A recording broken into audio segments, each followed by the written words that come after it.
in the full swing of the holiday season, more people may be spending more time in the kitchen preparing meals or hosting gatherings with food. And staying safe when it comes to preparing your food is important, especially as we hear more and more about foodborne illnesses, both nationally and here locally in the St. Louis area. Here's First Alert 4's Taylor Holt with a look at food safety.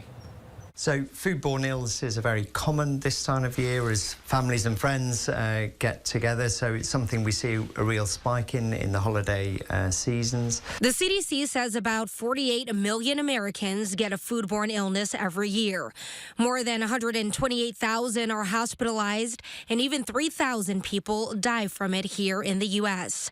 Dr. Adam Farmer says the reasons for that are multifaceted. But often go down to poor food hygiene and cross-contamination of foods. And he says it may seem like we're hearing more about foodborne illnesses lately for a reason. We're better at detecting these infections now, so improved diagnostic technology is important within that.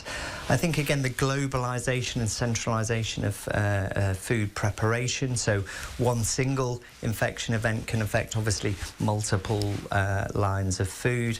And again, it's around cross-contamination both at the industrial level and at the consumer level. But we've also got to think about antibiotic resistance. So particularly with E. coli, there's increasing antibiotic resistance. The most common illnesses include salmonella, E. coli, and now that we're heading into winter, noroviruses as well. Typical symptoms include nausea, vomiting, and diarrhea, which can be bloody, and oftentimes fatigue, too.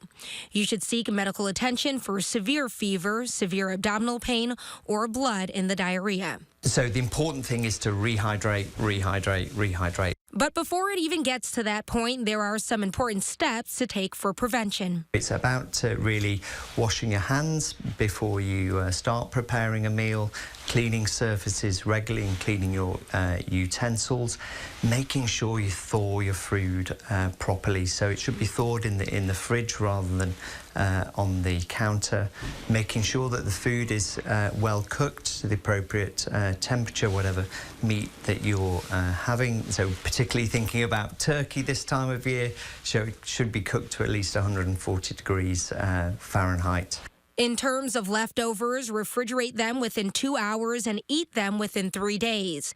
If you're planning to keep leftovers for a bit longer, then they need to be frozen. Another reminder to use separate cutting boards for the meat and vegetables, and wash your hands after touching raw meat.